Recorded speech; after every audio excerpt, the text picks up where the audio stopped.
Okay, because I know if I have a Rasta discussion, I have to go there. Yeah. So I gotta just call a spade a spade. A lot of the singers are, and I will call them singers, a lot of the singers nowadays, them are really Rasta. Them just have locks and them sing reggae music. But they don't really stand for a lot of the core values that Rastafari was established on. It's like a little bit of self-hatred. You know what I mean? For wanting to fit in. One love is a tenet. Yeah. But remember, so Rastafari came from a thing called Death to All Down Pressers, Black and White. It's a black power movement. Because it's more okay, like, hey guys, we're not a threat. Enough people say one thing and preach one thing so them can completely do the next thing under the quiet. Like I said, some Rastaman, in quotes, are gonna do that because it helps to give them something to hide behind. But hold on, you really think that there's some double agents and everything like that? Of course. Alright, first of all, bro, reggae music and Rasta has been infiltrated from day one, before me born. The man them get infiltrated. Remember, say me a Rasta from my born. You don't know what pork tastes like. Yeah. So no man who know what pork tastes like can come tell me about being a Rasta. You see, because they just Rasta what day. No, just Rasta what day. Pork tastes good, don't it? That's fine, Gary. I'm just saying, but as someone, if you didn't give it up. That you people come out to the fix. It's going on here with Ari and Javi and the space age Rasta himself. Walk on. It's the Makonnen, Maki B. Walk on. We're there today, man. Give thanks. It's a joy to be here. You know what I mean? Joy to finally meet you guys still, obviously. Love Nice. Joy to have you here and your Yes. lovely mom with you in the building. Looking beautiful as Legend ever. herself. One more. Yeah. Yeah. Was that something that you ever had to contend with, say, oh, growing up I'm the son of a legend? Well, you see what's interesting is that things don't always start out the way how they end up. So sometimes people put in a whole lot of work, like let's say in mom's case, I've definitely seen this over the years where a lot of choices that she made are, you know, things like homeschooling me or even choosing to be a Rasta, like I've been Rasta from birth. It wasn't always as accepted as it is now. It wasn't always cool. And back in the day, like she got a lot of flack for homeschooling me. Like people are like, oh, you're crazy, you know what I mean? Like she brought me to like Mona Prep, I think it was, and I said, oh, Miss Hannah, you'll definitely cut his hair, won't you? Oh, you know? wow. I could read from I was like 2-3 years old, so you know what I mean? They would say I'm gifted or whatever, like, you know what I mean? But it wasn't an easy thing. I'm being a Rasta kid, you know what I mean? Like people like, oh, you know, you can't go over to his house and stuff like that because, you know, they must say you're a Rasta. So wait, what? Where you couldn't go over? No, people really, Rasta is a thing that people in Jamaica even to this day still discriminate against, even though the hairstyle is more accepted. Real true Rastafarianism at its core still goes against a lot of the systematic status quo and these things that Jamaican kind of built on, that colonialism, that colonial mindset and these sort of things. Rastafari totally goes and, you know, flips them off literally. So it's something that back then, especially growing up, it was not. So is that friend, like neighbors' friends thought that, well, if you go over Makonnen house, you'd be radicalized in some sense? Probably. Well, my house was always the one with the toys and the cool stuff. So definitely, you know, a lot of kids, you know what I mean, would want to come and hang out. You were the cool kid. I was, because, well, especially as a teenager, for sure. Like I was, you know, my house had studio in it and all that sort of stuff. So definitely. But growing up, especially like early years, it was interesting. A lot of the more, you would say, on the other side of the social divide, those kids would be welcomed a lot more, or their parents would welcome them to come around because my mom was homeschooling, so it was almost like the schoolyard. And, you know, like you get to play with Legos and you get to learn in books and stuff like that, that maybe those kids weren't getting at the time. But like still, people obviously always look down on Rasta in many different ways. So it's a struggle and it's a blessing in disguise. You mentioned homeschooling though. How long were you homeschooled? All my life from I was born. Yeah. Till, like, so you never go to high school? Never been to high school. Enough people think I went to like Hillel or Campion or something like that. Yeah. Yeah, no. So Never when, to a public school, never. Never. I went to I think I went to Mona Primary for like a few weeks just to test it out. And when I lived abroad, I went to public school for a little while, but they took me out. Yeah. Who took you out? No, mom's just like, yo, this is not for you. What happened? Something happened at school? No, it was just weird. And like, I was like the only kid in my class who was like reading at a certain level and stuff like that. So I probably would have, it wasn't beneficial in her mind, you know what I mean? But like, you know, people are like, oh, you should send him to school, whatever. So she tried it, you know, she's tried it, but it's always been, she taught me how to learn. So which is important. That's the most important thing. So I just read everything. That's how I do. I just absorb information. Yeah. So what about like advanced classes? Was there an attempt to put you in like advanced? No, that's when you say advanced, like I was already advanced. Yeah, so I know that. So like if it's like calculus and I'm like math is my thing, that stuff like that. So I've always been on that sort of tip. Oh, you mean like a bright stream, like like a bright, are probably like grades ahead. Yeah, for sure. And like by the time I was 13, obviously, you know, I was appointed to the government as the youth technology consultant. And then I actually got linked with some really cool kids abroad who were also homeschooled. And, you know, like we started doing like college courses. Well, we won awards for like website design. I won a ThinkQuest award for website design, which is from the web company Oracle, who make all the backend for the internet, stuff like that. I was already a Cisco certified network associate and professional. By 13? By 14, 15. Wow. I'd gotten those sort of qualifications. I was studying programming like SQL, C++, all website design like Java, HTML, like a programming HTML and stuff like that. So you know what I mean? Like in terms of advanced classes, like I was doing what like kids are doing now. Like we used to play games for fun and have like video game competitions. Like me and my friends, we used to try and design games. Wow. Like I remember like back in the day, like when the first Grand Theft Auto came out, we couldn't get it. So like I pirated it file by file out of a FTP server. Like file by file, and then like data corrected it, made sure that like the original CD had like 10,000 files on it, and I had to make sure I had 10,000 files, or else my game wouldn't work properly. I get my own Grand Theft. Yeah, stuff like that still. So like remember Bridget and we were having LAN parties, and you know like how y'all play Call of Duty, you know, we were playing like Doom and Command and Conquer and stuff like that on like phone modems. Cause when you said LAN, that remind me of what something like access network, what local access network, local area network. Area network. When you said LAN, I said that remind me now. That was something where you pull out of the cable and wireless phone and you put in at the. Well, this is the one that CPU. we used to call up to the internet and do like. So we used to have bulletin board systems, which is like before the internet like came. Like I was one of the first people to get internet, fortunately, but at the same time I would have like a server on my computer where I'd store like games and like files, music. Like that's when LimeWire and them things, Napster was bussing. So CPU so you could call my thing and log into my bulletin board server and actually download music and stuff like that. So that's really what we were doing, was sharing music and stuff and playing games. Our moms had a computer when it was like the green screen. The green and black screen. And so then a big laptop there. Then it was blue and black screen, and I've always been like on her lap, like messing around. And that's really, you know what I mean, how I got into computers. And like, you know, there used to be little games back in the day, and then I would just play those when she wasn't working. So it gave me a vibes to just be in a computer. That's how I became the space age Rasta. Really, because this is Rasta in the space age. I'm not gonna lie, even before it started, she was speaking with her and she was talking about sending emails.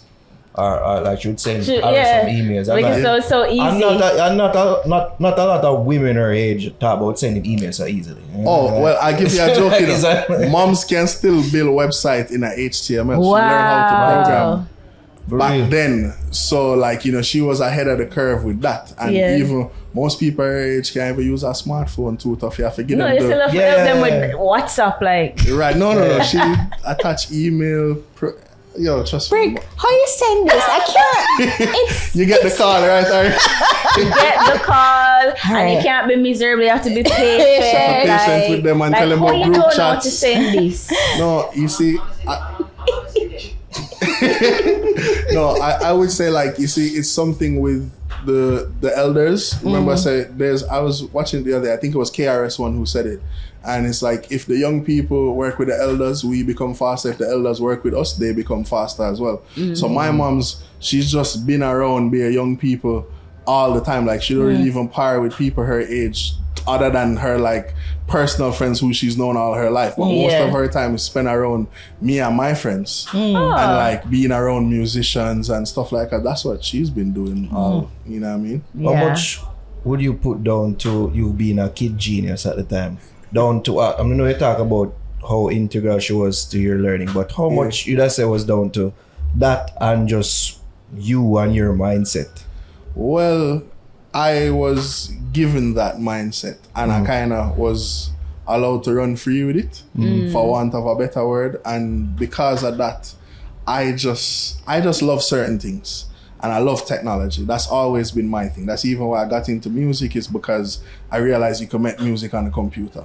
So I love technology, computing, anything with a like processor in it and anything with like an engine in it. So like anything motor related and anything technology related, that's been like my fascination all my life. So it's like, when certain things started to come into play, it's because of wanting to do that stuff. Wanting to like enjoy playing video games about cars, or wanting to like look more into like Japanese culture and stuff like that. Like, people just seeing that sort of stuff now, but like we've been on it for years. You know, it's like funny, I was talking to my brother. Nick Lou is my brother from day one. You know, he's like a influencer, stuff like that. But I remember me and Nick, we used to play PlayStation and Gran Turismo and fix RC cars and stuff like that when we were younger, before we could drive. And then now, like, you see, you know, he's turned it into internet and car culture and everything. So it's the same thing, like how, you know, I flip it into technology and music is the same thing. So it's like being in a certain space is like, you grow into what you want to do. So to answer that question, I really just grew into being who I wanted to be, and I was never constrained by status quo, or, you know, like moms teach me not to care what people think, especially when you have like locks on your head and them thing that you can't really too care what them feel or care what they like. You have to just keep being yourself. So I was encouraged to be an individual. Can I ask, you've never rebelled against your mom in terms of with the being a Rasta? Like, was it always, were you always on that path of Rasta? Well, I was born into Rasta and I was given a choice to really free my mind from early. So when you're not born in the matrix, it's kind of different. But then at the same time, we don't have the same views even to this day. And how did it differ? No, like, she knows that I don't, like, we're the youth. We're supposed to move things forward. You have to see what your elders did good, and you have to see what your elders did fall short, and if you're going to continue their work. So like, even for me, like, all of my elders know, say, from you see youth like we in a Rasta, you know, say your work wasn't in vain. Like, all of the man them will get beat up, we get them locks trimmed till like them can't grow locks anymore, them beard white. When you see a youth like me, you know, you're supposed to feel good, because you say, yo, you did all of that for us to move forward. But at the same time, remember that they still had constraints in their time that they could not like fully break out of. You know what I mean? So you like me, we have to carry the tradition forward, analyze, and even hold them accountable in certain places, because Rasta is not a thing that's fully locked into place in a certain way, and it's not like they're 100% certain rules. So like, you know, even a lot of the singers are, because, and I will call them singers, a lot of the singers nowadays, them are really Rasta. Them just have locks and them sing reggae music. But they don't really stand for a lot of the core values that Rastafari was established on. And at the same time, maybe you don't need to either. That's what I was about to ask, because I mean, it's like, you said that they had certain constraints that you guys don't, that you don't have. So I was just trying to figure out like what kind of constraint that you think that they still follow that you don't necessarily have to follow now. Well, just in terms of, all right, so culture has moved forward. Things that weren't accepted back then are now fully accepted. So like Rasta woman, in sense, them only used to always wear skirt. Now you have some nice Rasta girl, and we're not gonna ever say they're not Rasta girls. Them wear them pants or them thing and nobody not gonna to bun them. Yeah. But at the same time, their core values of being a Rasta woman that they still uphold. Yeah. But things change. You have to be a little more mobile now. Yeah. You know what I mean? Or maybe the thing is a little less about modesty when it's more about convenience. Yeah. So that's the evolution of Rasta in a sense as well. And elders kind of believe that it should be this way forever and ever. But that's the good thing is that, like I said, moms and certain people, like the ones who came before, like they really set the cultural foundation. Like, we're sitting here in Ethiopia, like, moms will tell you this is where her friend Perry Hensel wrote The Harder They Come, which is why she came back to Jamaica and became a Rasta. So if it wasn't for Uncle Perry Hensel, I wouldn't exist right now. If it wasn't for like, Chris Blackwell asking her to go back to Jamaica and work with a band that he just discovered, which turned out to be Bob Marley. And I just love when you just drop that flipper. Like, no, Uncle Perry. And family friend Chris Blackwell. It's just the facts though. Them are the one them we set it. Yeah. So I just see them as people. I just general them. I just Godfather, whatever you want to call it. Yeah, I mean, like blessings, Uncle Perry is not here anymore. But I remember many a days sitting listening to them Monday. You know what I mean? And it's just something normal. Like I said, she came in a while ago and she said, how this house has changed, because she remembers how it used to be when it originally was what it was. So it's like culture is built upon foundations. Yeah. They set the foundation. So you can't erase that. Yeah. I just give her thanks. Like sometimes when I was younger, I used to be like, why am I born here? Why am I born to these people? Who are these people?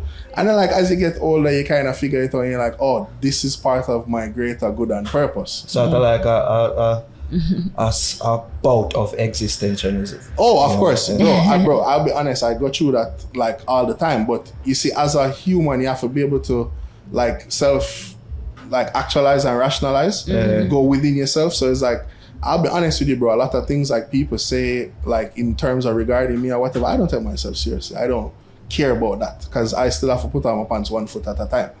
So like, I tell people even like the day you see me start taking myself seriously, that's when you should worry. You see what I mean? Because if I ever get like that, like please somebody tap me on my shoulder and make me know, say, I go too hard, my G. Because those sort of things is what has maybe gone wrong with society. And there's nothing wrong with understanding who you are. But remember that if you overstand who you are, you have a responsibility and you take that thing seriously. You know what I mean? That's why I say, you have to give it to people like the Marleys or those guys, because like the man them know who they are. And a lot of people, you don't know the weight that is upon certain people's shoulders. Yeah. So don't take it lightly. And even when some people bust, and like I'm in entertainment, I see man bust every day. So you cannot put yourself in certain people's shoes unless you're actually there.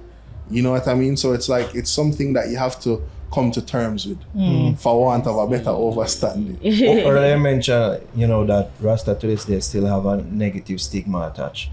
Do you think that present day Rastas are diluting themselves, if you will, to try to erase that negative stigma from them? Of course, it's like a little bit of self-hatred. You know what I mean? For wanting to fit in. So we're not that rigid, or we're loving and accepting of everyone. It's all about love. One love is a tenet. Yeah. But remember, so Rastafari came from a thing called death to all down pressers, black and white. It's a black power movement. Well, that's lost. No, that was lost in mainstream media. Everybody turn pacifist nowadays. So because it's more okay, like, hey guys, we're not a threat. Yes. It's like Malcolm X and Martin Luther King. Yeah. So it's like they sanitize, or they put up Martin Luther King as the symbol of black movement. Right. But essentially, like Malcolm X was radical, like everybody don't. Put it this way. You're always a villain and a hero in somebody book. Always 3 sides to everything. There's one side, the next side, and the truth. So, and truth is a variable thing. You know what I mean? Like the winner is always the one who write the history. So you have to take all these things into consideration when moving forward. So because we're in this world nowadays, like I said, people like to be non-threatening. It's easy, like Naro, as men, you know what I mean? Like we're kind of becoming, marginalized nowadays. But the thing is, we're not going to pretend like it's not that. But I believe that it has to be an equal thing, and women must be pushed forward as well. No, but how are you marginalized? No, being a real man is the hardest thing nowadays. In what? Being a conventional Renaissance man is no longer a thing. No longer. Remember say. No, couple weeks ago. Remember say couple weeks ago, right? Yeah. There was an incident with a popular streamer being out here and people calling out, right? Some of the actions that the streamer was doing with somebody's girlfriend. True. And the men who stood on the side say, yo, you need to stand up for certain things. They were ridiculed and called not real men and all. And then when we look to see what happened with the relationship now, where did the real men stand? They stood correct. True. Because he was influenced by naysayers. But no, that's a separate story. But I'm just saying, that's the influence of social media exactly. pressure. But no, but when you say using that to prove my marginalized. point. No, listen. The black family, strong black men in general. Yeah. Like, remember, I don't want this to become like anything about like the war of the sexes. Yes, because I don't But like we don't want to go there. But remember, say right now, women would rather be caught in the woods with a bear versus a man. And whose fault is that? No, but that means that we are doing something wrong. Exactly. Yeah. No, but we're willing to accept that as a real man. No, you see, because she don't know when I'm always ready to fight. Exactly. I'm ready to fight. Oh, no problem. Yeah, she don't really. No, it sounds like but you know when you say it a while ago, it sounds like like real men are diamond those and Rasta man, so I got treated like an empress. So I got talk real. Yeah. So like the other day, I go studio with one of my sisters, and I'm like, I check, I meet a new girl and a parent thing, and she meet like some of my elder Rasta brethren them there. Like big up Marlon Brown, Google them. You don't know. Addis Pablo. Watch this now. She's like, I didn't really want to sit out there because those guys seem rare. And I said, no man, go back out there and sit with them because they're elder. They'll teach you. They'll hold a vibes with you. Yeah. When we left, she's like, oh my God, I didn't know that people treat me with so much respect, and they're men. I'm usually afraid of being in a room, being the only woman in a room. I'm like, no, they're Rasta men. Them are gonna treat you like a princess. So you have to know that you're good. She's like, I was so well taken care of. I felt like royalty. And I know you see why we call you princess and empress and queen and those things. So what I'm saying is that those things are lost. Like she came into the situation like, oh God, a room full of men. I'm gonna like go hide. You don't know, because you don't know. So what I say is that if you really come around real men, real people, you're gonna get the real experience. But I was listening to some today when you talk about that, like men in the digital world are so brainwashed in a sense. Like they don't really, it's like them have this incel culture and them don't really understand how to approach women. And they don't even form good connection with men, and it's just like digital and like we're connected or bonded by hatred. And like them don't know how to move together in terms of trauma bonding is a thing. So people sticking together, like everybody want to fit in with a group or be accepted, especially if you're like not a normal kid or everyone wants to be abnormal. Everybody's been raised by computers. I was raised by computers. I think I'm pretty much well adjusted. But nowadays, there's a difference. You were raised by the computer, but not social media, which is the main difference. But I was on the cusp of social media. So what I'm saying is that these kids nowadays, it's almost like they're pre-programmed to fear, and they're pre-programmed to not like go outside and enjoy yourself. Nowadays, going outside is a punishment. Exactly. The irony of pre-programming. No, but it is. It is kind of weird. And like I said, for us now, when we were coming in, because like, we were there at the cusp of social media, and it was more of a thing to connect with people all over the world. It was more of a thing to like make new friends and be cool and reach out, and for people who were introverted, they could become extroverted or become cool. But it's like you were bonded in something that in love, but no, it's like people are bonded in things that they hate. And it's like that's the coolest way to fit in. I relate to you because I hate that. Exactly. and that make it make sense. And then when you say like marginalized, it's like almost in my brain, I'm like, because you see on social media where people talk about, men are like real men are dying out, but it's always coming from people who are in like encouraging men to be this incel and like white men are being erased and real men are being erased, and it almost come with like a hint of misogyny. So that's why I was kind of on the defense. But I appreciate. But as a real man, as a Rasta man, as you consider, you're supposed to feel comfortable enough to defend anything. I'm supposed to make you want to revel in your femininity. Which we can't anymore, right? Well, that's so sad. It shouldn't be that case because, like, you see, this is what I mean. Like, Rastafarians, I think that celebrate the good things and the union of man and woman and creation and all these sort of things. But to make that not cool anymore is like a thing nowadays. You know what I mean? For better or worse. You can't take from the fact that there is some marginalization happening here. You can't. But in all things, you have to treat things with a balance. I remember saying me a Libra. So balance. One of the greatest sins is excess. I've always and sometimes said that. the fact is that some of the man them does OD with it. You know what I mean? And pride. I mean, it was I saying before, but no, but it's good that you both point it out. It's true, bro. It's true. So like the marginalization take place in that. There are females out there that would want to make man feel bad for having boundaries and having values and and try to use them favorite word gaslight and say, no. Yeah. So like them thing they're going, like you can't be blind to them thing. But you talk about the rigidity of old elder Rasta. Yeah. And that's one of the things that I was trying to even come back to, where how do we set things off it just setting boundaries and being a good Rasta man and loving and thing where it borders on control, on abuse, on wanting. We're gonna go there. Like, okay, because I know if I have a Rasta discussion, I have to go there. Yeah. So I just call a spade a spade. And this is true in a lot of other things. So you could be a pastor and it be true for you as well. Enough people say one thing and preach one thing so them can completely do the next thing under the quiet. Which is just human nature.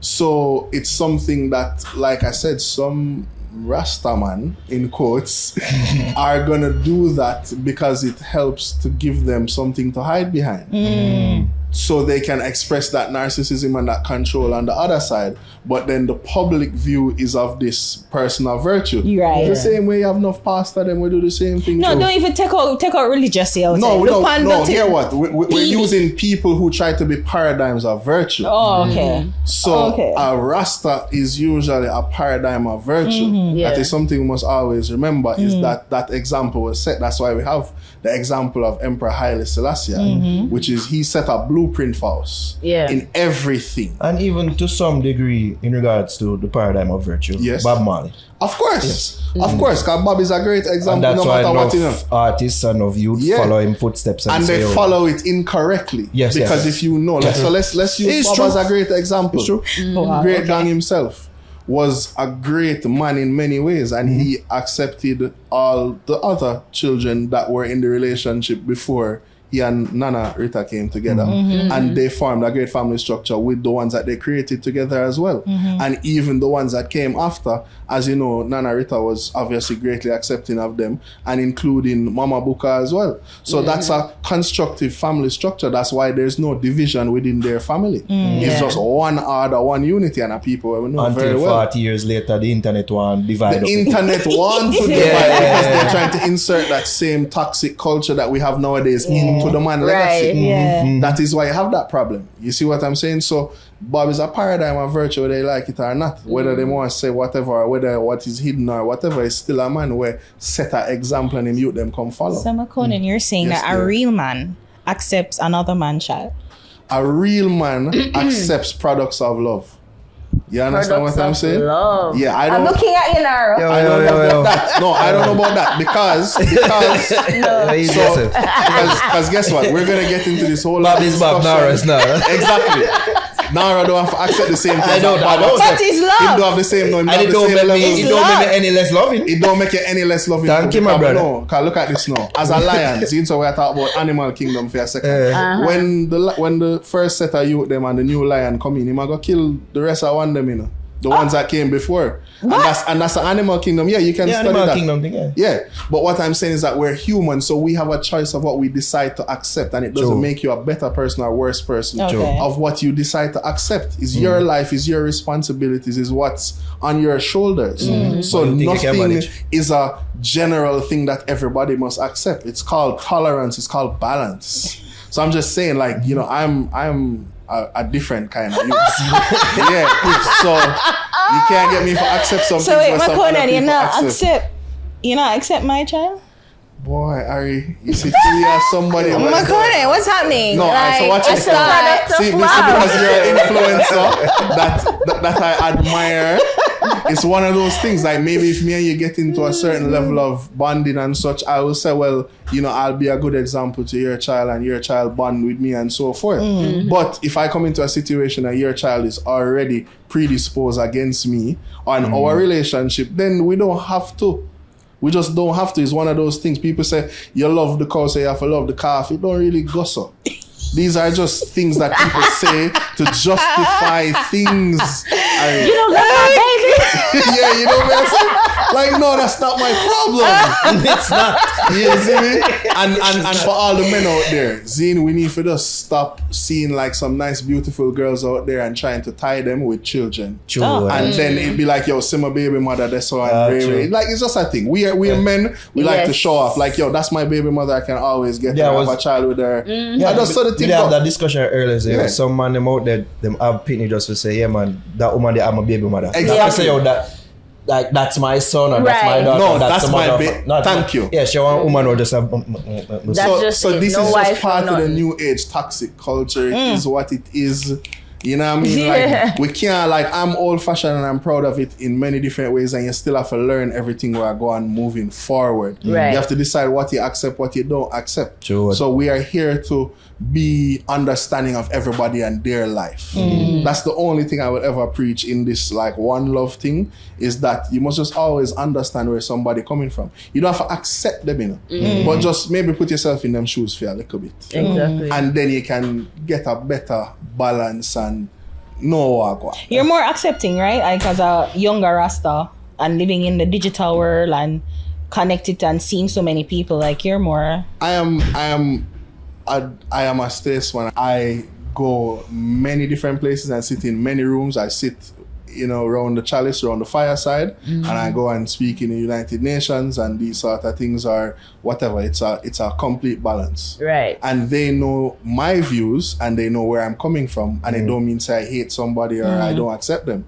It just means say you respect where I'm coming from, I respect where you're coming from. Even if our views don't align, that doesn't mean anything. We're still human. The problem with humanity is that everybody is against everybody for not aligning their views. True. And that's where you have division. You're right. That's the problem, It's just like Emperor Haile Selassie, I say. It's not just the color of man's skin, you know. Is the color of your eyes, it could be what you believe religiously. All of these things are division. So we allow these things to divide us, and then the divide becomes resentment. And then it becomes hatred. And it becomes violence. And then it becomes war and violence. So that's the age that we're in, where certain resentments and certain division. So first it started with division. Back in the day it was just religion. Council of Nicaea, Christian, Orthodox, Catholic, all these things, and then it moved to resentment and color and ray and the getting of some violence around slavery and the Holocaust and them time there. And now it becomes extremism. So we're in the age of extremism right now. So and that's really the thing. It's like, guys, we're on a path to destruction. Like, you don't want to reel it in a little bit, guys. It's the excess. It's the excess. It kind of gone past that, and it's even funny, like I said, because, you know, man like Emperor Haile Selassie came to change those things, and they did not listen to him. They did not listen to the teachings of His Majesty. So it don't, you know what I mean? We're on this path now, but maybe if we were to revisit some of these teachings and some of these things that this great man said and see some of his life, you know what I mean? Like, we're even talking about the whole Fairfield House thing the other day. It's like the emperor went on a sabbatical while he was under siege, and went to go and live in Bath in England, of all places, accepted by the English royal family or whatever, which are people we know, so Rasta born them people. But remember that the emperor was a guest there, and he conducted his war in exile. You understand? With help of his wife, Empress Menin. So you see the balance there. And until he went back after the war finished, You see what I'm saying? So it's like a man who, and remember, Ethiopia is unconquered to this day. It's the only place in the world that has resisted colonization. Yeah.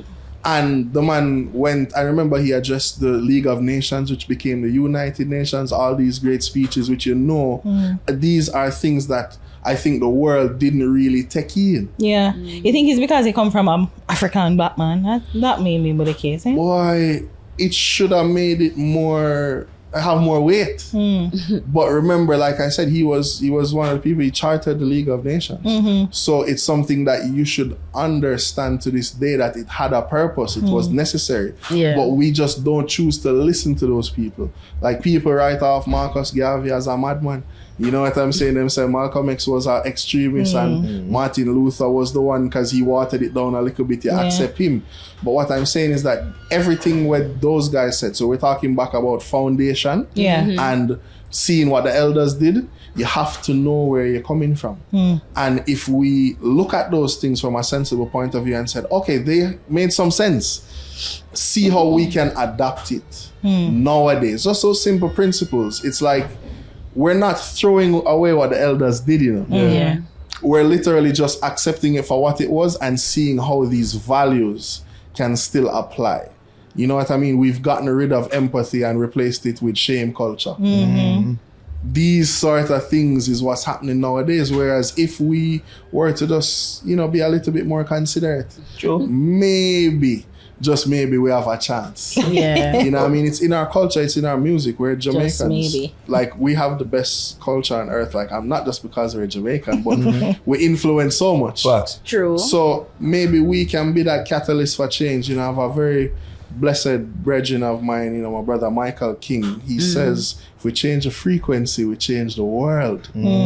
Yes. If we change the frequency. So we just need to adjust that little frequency, change that frequency to a frequency of putting yourself in other people's shoes, empathy, these sort of things, then we can move towards changing the world. I think we can find another, but before we go, I thought we work with Fairfield House.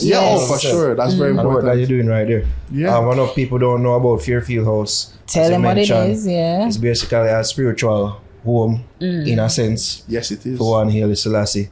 But what's the word that you're doing here presently? Is Haile or Haile? Haile. It's Haile Selassie, but it's people say Haile. Just like how people say Makonnen, and in Ethiopia them say Makonnen. It's an accent thing. Okay. So it's a white man, they tell me saying name Makonnen. He didn't get it right. I'm a brother. Big up. But so okay, let me tell you. So Fairfield House was, like I said, the place where Emperor Haile Selassie went when he went into exile. It's a place in Bath, England, where he got a house there, and when he left, he gave it back to the city of Bath. So it is a cultural space, and it has been for decades now, a place where Rasta can go and have a cultural base in a sense, but it has, like you said, it's a spiritual home as well. So for years, cultural things have been going on there. They have, like sometimes it will be a church service, Ethiopian. We're really looking at Fairfield House as a place, as a bastion of Ethiopian culture, and for people who understand the life of His Imperial Majesty and what he stood for. This is a physical space in the Western world. You don't have to go all the way to Africa, to Ethiopia to see that, because even a lot of those vestiges have been changed. It's mostly his work that remains in Ethiopia. So this is a place where you can go and learn about His Majesty's life, learn about a very tumultuous time in his life as well. So we've been working for a while now. Recently, the Fairfield House Council came to Jamaica and met with a few influential people. We had a nice gathering, and they met with a lot of people on their trip to Jamaica and decided that they would create a Friends of Fairfield House Council. And I'm actually the chairman of the Friends of Fairfield House. Yes. So what we're trying to do right now is raise awareness for this space. And get more people involved. You know, it's interesting that I've seen a few artists go there who are actually not even Jamaican and gone and donated money and donated time and things to Fairfield House. So I would love to encourage some of my brethren in the reggae industry, which is the industry that I'm in, music in Jamaica, entertainment, to let us get together and support this. If we, you know, believe in Emperor Haile Selassie and who he is and what he stood for, let us strengthen this space. Yeah. Why is Jamaica so important in the cultural context of Fairfield House and good Rastafari? And very good question. Jamaica is the place that has kept the works and the life of His Imperial Majesty Emperor Haile Selassie alive. True. For want of a better word, if you know the conflict and things that have been going on in Ethiopia for years and the changing of things, I don't want to get into, you know, war is going on over there right now. So I mean, all over Jamaica, Africa, really, right? there's genocide Congo, all over the world, from Congo to Palestine. Yeah. So the thing is, Jamaica has kept his works alive. Rastafari has kept his works alive. So the importance is understanding for Jamaicans, if you know and if you believe in Rasta, you say you're Rasta, look to his example, look to where the man walked, lived, slept, fought his war from.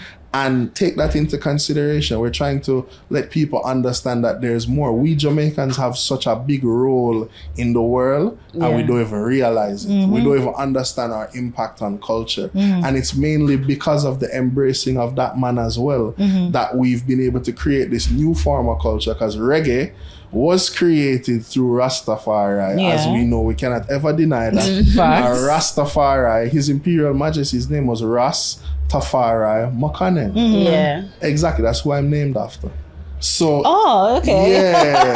so it's something important to understand and know where that is coming from and know your history. And like we said, those singers, those people who have, you know, let's say, you know, a lot of people have benefited off of reggae music. Absolutely. And made a lot of money as well. And of Rastafari culture. So, you know, put your platform where your mouth is. Like I said earlier, some of the people that we ask for help from, they are the Rastas under false pretense. So. Of course. No, well, I know how willing they will be to, you my know, beloved brother, now we are going to see who really serious. And we can get to draw a line in the sand too. You know what I mean? Like, I know my brother Tijan was here a while back and he burned a great fire.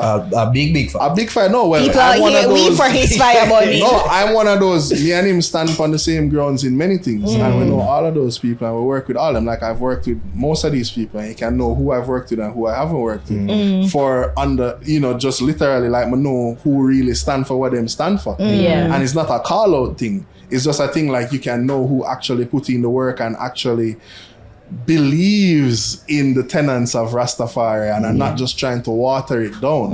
And I never really wanted to be that person, but I think it's time now that we start calling a spade, especially in this industry and in this business where we can say, yo, all right, you sing about it, so what you really do about it? You understand? And that's really my thing. I don't care who don't like it. Like I enjoy being a polarizing figure.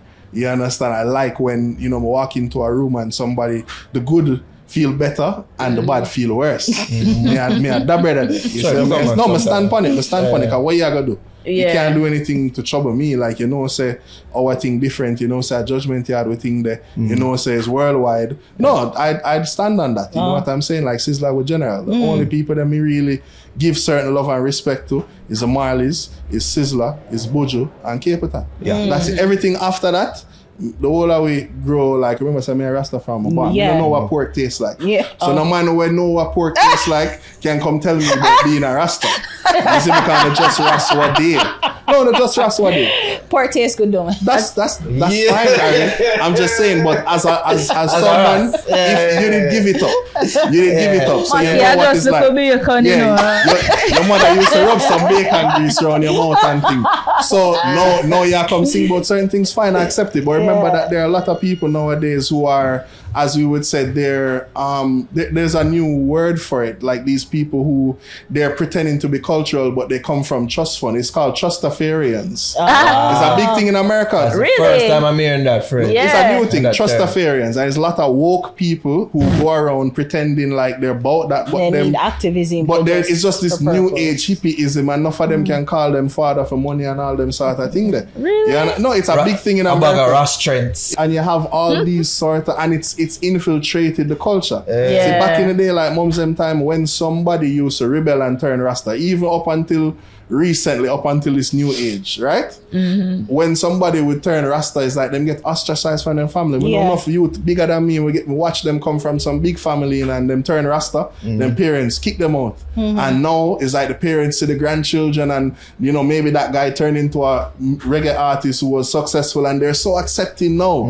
But it never used to stay so. And like I said, I've grown up watching this. Like I've been fortunate to grow up within an environment that insulated my individualism. Like I said, you know, we grow around music. No, that's what I'm saying. We grow around music, watch my father, watch my uncle. Uncle have sound system and studio. My father, them did it every day. The Marleys, them would have come and rehearse our yard, all of them sort of thing. Every artist you can think of, come on my yard, use the studio, all them sort of thing. That when me I look at you. So I can see and I know that I was privileged and insulated within certain things. But a lot of people weren't. A lot of people aren't. I can say that because like I'm carrying on a tradition, it's a different thing. Cause me a second generation in the thing. That's different. Not everybody has a legacy to uphold. You're creating a legacy, but create it from a standpoint of truth and earth. Don't create it from a little fake thing or whatever. And that's why I say, even when we say Cartesian name, is because he might carry on a tradition too. He can't just weak up in the thing. So I can't be weak. You understand? I can't pretend. And like I said, there's nobody that can try and do me nothing or say anything that I got affect my career or what I've achieved. You can't take that away from me at all. So we just like a stand on business and say it like, if you're really serious, show the world that you're really about it, not just singing songs. Like I can go on and on about it. You know, remember many years ago, reggae wasn't in the place that it is now. Like even when a man like YG Marley can come and sing a song and it go worldwide as reggae. I remember back like maybe 15 years ago, all the man them wrap them head in a turban, they get banned from Europe. You see, Sizzla just get back in visa. You see, Buju just get back in visa. The whole of the man them was banned from Europe, and these reggae festivals weren't accepting them. So you want me to tell you something? They decided that it's not a conspiracy. It's just that they said, hey, we need some more acceptable guys. That maybe we can enforce a little bit more of our control upon them. You understand? And then a new movement was born. It's a great thing. Great artists have come out of it. But what I'm saying is that the reggae revival? Are you talking about the reggae revival? Reggae never dead, so it can't revive. I don't know what you're talking about. I'm just saying, reggae couldn't dead. You can try marginalize our heroes, but reggae didn't die. And they marginalized our heroes because it wasn't lining up with what they accepted. And what maybe that it made some of these colonizers feel uncomfortable. Because that's a thing, you know, like we're not gonna go down on white people in any way. We have great right friends. Look at my brother Blaine, look what he's doing. Those are white people who put their platform. Perry and Chris Black. That's what I'm saying. Uncle Perry, Chris Jet. That's what I'm saying. They put their money where their mouth is and their platform. So hold on, you really think that there's some double agents and everything like that? Of course. Alright, first of all, bro, reggae music and Rasta has been infiltrated from day one, before me born. The man them get infiltrated. Just by the CIA. Like, I've always heard stories, and this is a thing. Some young ladies might come to meet some artists back in the day, or them come on a trip to Jamaica and them going back with them herb and get catch.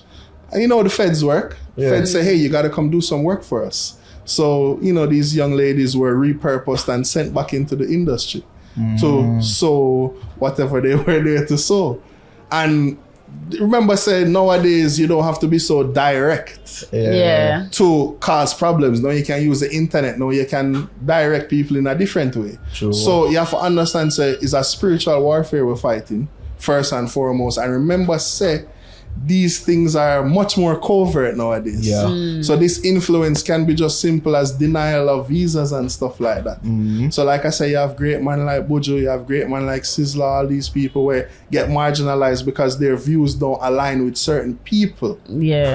And remember one thing, remember if you check Sizzla song, like him say certain things, but remember certain words in the dictionary never mean what them accept. Because that same word we're not going to use, just look up in the dictionary what it means. You understand what I'm saying? And we cigarette?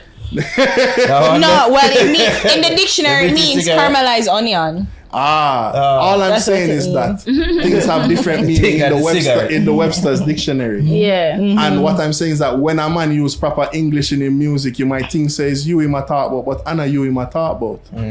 When I say about certain works and such. So they might even marginalize a great artist because they don't understand the concept of what his words were saying. He probably wasn't even talking about you.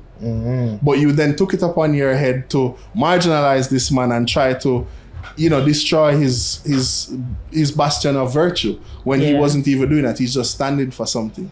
So that's why I said militancy. But he said, no. Rastaman now apologize. No. That was after you marginalized Yeah. That was after you poked the lion. Response too. That was after you poked the lion. So what I'm saying, I remember saying, even when the little controversy did happen, what they with Khaled and all them things, the people were trying to use that and rate it, and that's why I had to come out and speak. I had to say, listen, this is a business thing. This have nothing to do with what Uno are trying to make it about. True. This is because people doing bad business. We knew that, and whatever, and obviously you saw what chaos ensued. Remember for real, say yes, you did do the video and did I talk about like what it really was. Yeah. Because we have to show them, and like literally it's something very simple, like even with that song, the song that we did recently, which is These Streets Know My Name, people calling for me information and all them sort of thing. They say, yeah man, we need this and that and that, and all now I'm gonna see it on the credits. So what I'm saying is that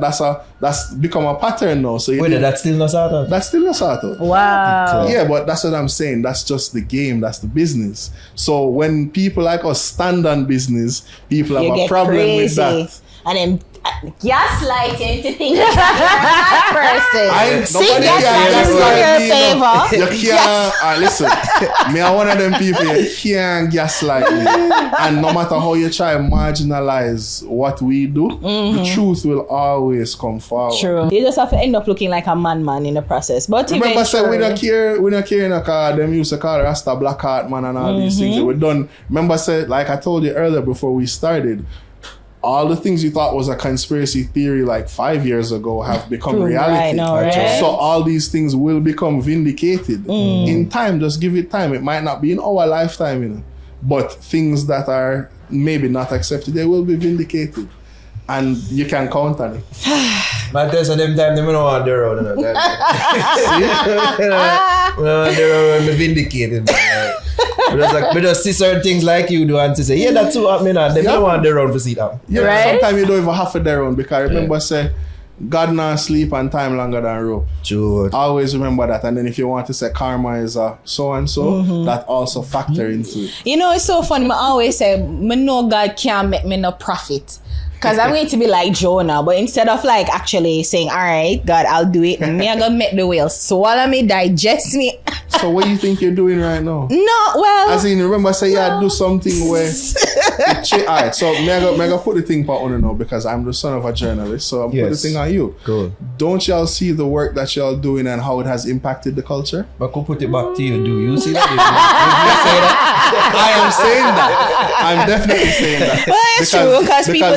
We see the difference, and you see the thing is, I have been there from an inception point in music and these sort of things, and I've seen the culture grow. I've seen where internet has helped. I've seen now where podcasting and influencer culture has changed the game, and it has given rise to new artists, and it has given platform to new artists. And this is something that even for me, I think it's a nice point in, like, where I stick a nice pin, because like, it's a good thing. Being on the fix is constructive. That means that we have constructive discussion with constructive people about constructive things. You know what I mean? Like, I just attended a panel at Harvard the other day where we spoke about dancehall culture and sound system culture and where it's coming from. Any name drop way? I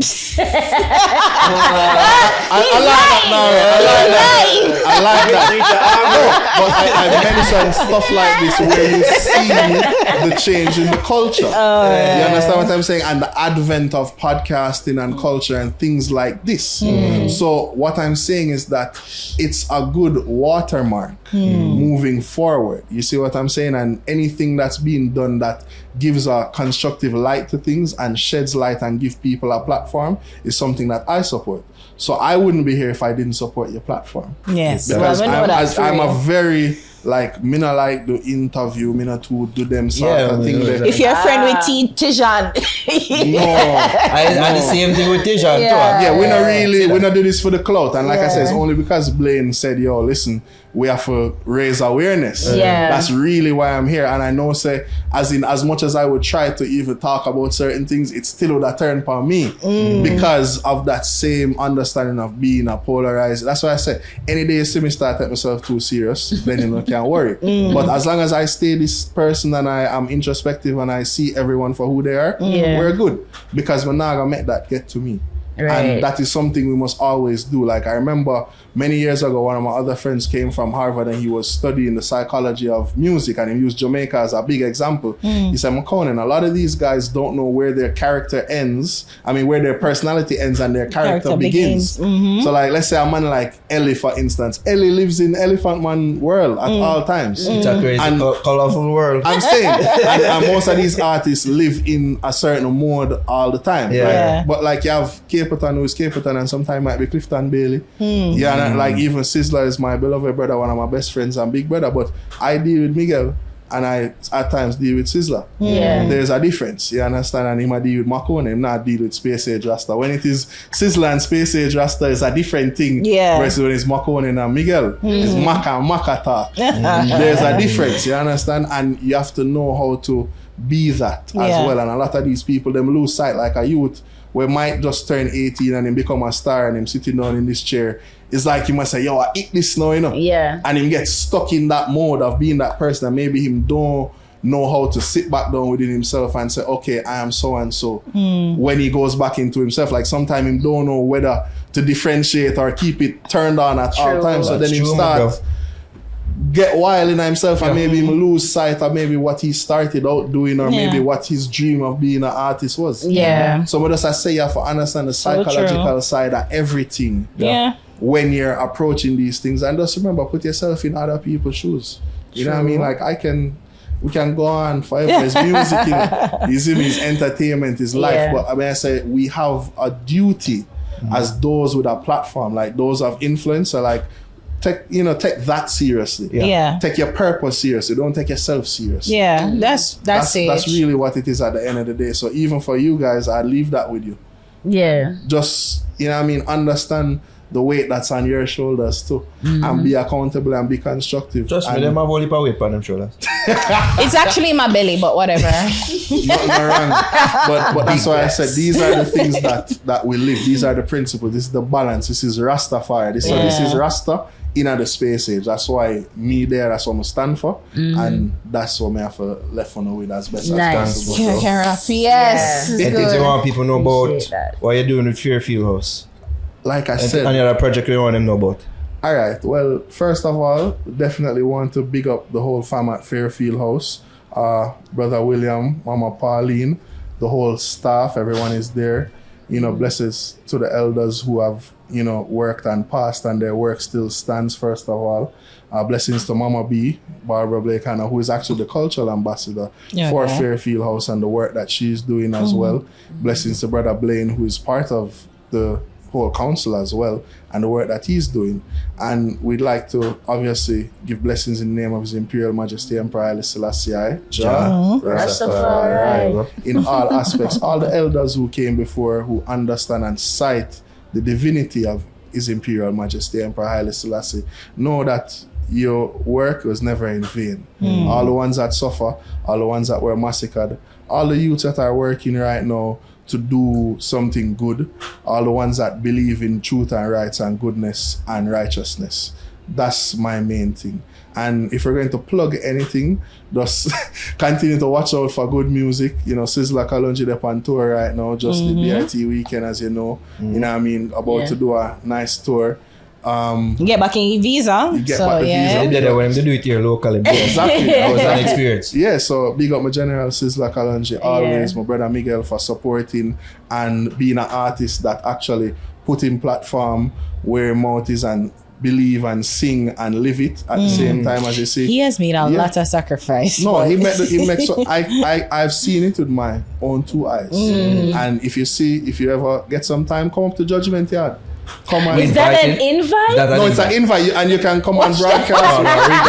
Listen. No, certain people afraid to come up there, and I always want to. So let me say this now: you are cordially invited to visit the Judgment Yard space. Oh, nice! We have an entertainment center with a permanent stage, permanent sound system. Right. There's pool. For the children, there's 2 pools there that the children swim in. We have food. No, differently though. There's something we need to talk about after. But no, we'll talk about that. No, anytime you're ready, as one of the emissaries of Judgment Yard and Kalonji Music is something which I'm a part of. Right. We'll welcome you at any time. Nice. That is it. You understand? I see them know how the thing going on. Just what they have like get accepted within the reg. I love you saw that, right? I saw that, and it was a great vibes. And you see, you as a youth where I respect because thank you. You're not afraid to ask the hard questions, and you're not afraid for the hard responses. I'm not, and that's what makes a real journalist. See that? So I have to big you up. Oh, look at you Mama B, no, she knows as a journalist because she's the one that asks those hard, uncomfortable questions, and not everybody is willing to ask things or make somebody who you might think is some star uncomfortable. But you have to keep people accountable. So that is one thing we definitely have to say. You know what I mean? Keep streaming the albums, keep streaming the high grade, keep streaming Run Things, Sizzla Kalonji. We have the Tropical House Cruises. The next edition is about to come. You know what I mean? That's been something that we've been doing for years. Myself and Contractor, big up yourself, Contractor Music Marketing. Multiple Billboard #1, multiple charting. You know what I mean? I'm glad I've been a part of that since inception and actual producer of the whole project. And it's something very successful that we've been doing to keep the culture together and show different things. So last year we got #1 with Capoton on iTunes. Sizzla was up there on the charts as well. We replaced Godfather Bob for like 5 seconds. You know how the iTunes thing they go. It's still an achievement and we do it multiple times. So we give thanks. You know, the Capoton went #1 as well. Lauryn Hill song that we did also. You know what I mean? Like all these things is a great look for the culture, and that's just something that we want to continue saying. Support the culture. Support the real things in the culture. Even the water down part, them still support them too. Because them have them place, yo. Them have them place. We're not upon them. You see me? Them will probably come to them senses one day and them are going to realize that it all has a part. But I'm saying just put your platform where you sing about. That's the only important thing. Just keep supporting the music. Space Age Rasta everywhere on the internet. You know what I mean? Instagram, YouTube, everything. Support the music. New projects coming. Our next Sizzla album will be dropping this year, plus an EP again. You know what I mean? The Run Things album is out, the High Grade album is out. You know what I mean? Big up Sanovich. Big I up really Tijan. think that Sizzla should be in Guinness Book of World Record for the most. We will be going for that certification very soon. We'll be contacting Ripley's to make sure. You are deal with it. Yeah, man, we're gonna deal with it because is Ripley's or Guinness? Because a Guinness Book of World Record. It's a Guinness Book of World Records, but it's Guinness. But I think Ripley's is Ripley, believe it or not. Believe it or not, so it's Guinness. So, but Guinness is just the name or something. There's like a board that ratifies it. Guinness is like them support it. I guess they're the sponsor. Brand, But I think it is a known fact. Sizzla have the most albums more than any artist. I don't know anybody who has more. Yeah, I don't know. Across any genre. Well, you see, I touch one Dada anytime. First, you know, when Dada say, yo, I want 100 rhythms per year. And the thing is, he's the only artist I know that can do it. And, you know, my thing has always been is to give him that quality within the quantity.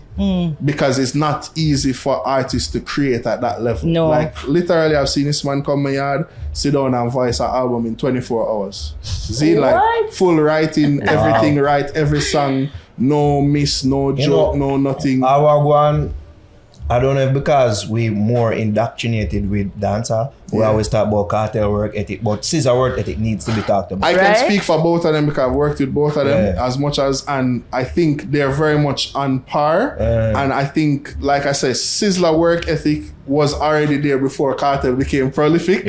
So big up Gaza, big up the teacher. You don't know cartel like general, free world boss. But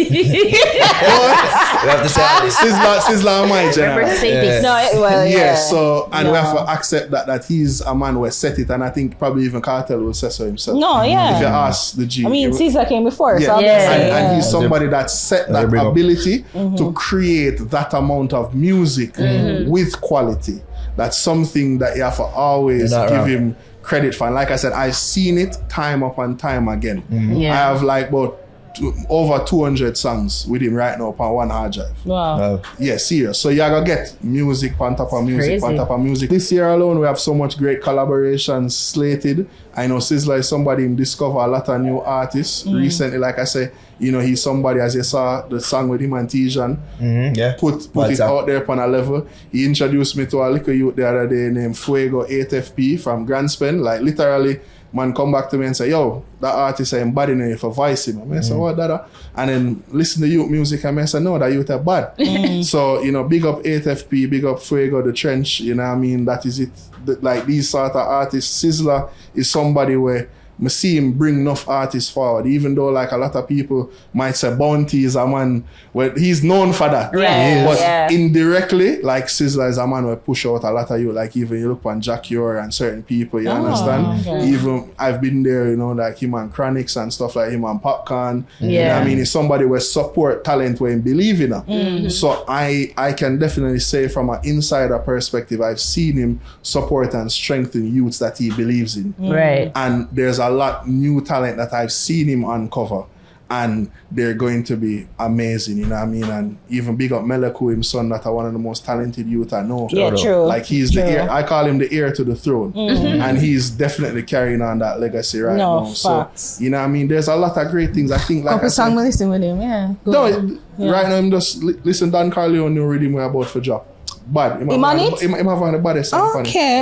And today I see Dan Carleon push it. And you know, Dan is somebody where, you know, him coming with that same flavor. It's funny. His first studio was at my house in 36 Garden Boulevard. Oh, yeah? So, you know what I mean? Dan is like family still. So we give finally redeemed with Chris. Big tune up on it, man. All right, cool. So like I say, you know what I mean? It's something that we really represent the culture. That's my thing. Like a lot of people, me not really talk my history. Me not really like I say, me not do interview. But if you know the history and those who know, if you know, you know. You know, say a lot of things where you see out there, a lot of things where you hear, it comes from out of our hands. Say less, bro. We're gonna have more conversation. on here and off here. Anytime. No, say how. You see me bless up, bro. You don't tell people we can follow you. Bless up. We give thanks. As Makonnen, I want to talk to moms too. Moms, we talking to Mama B. She's like, wait, what? She's the first black woman. We talking to the legend. On BBC radio, on TV. She's the first female and black anchor in Britain. Yes. She don't play. Big up Mama B every time. No, she really don't. I wouldn't be here if it wasn't for that lady. Bless up Mama B. Give thanks to the fix. All the time. Thank you. Thank you. Return. We that people.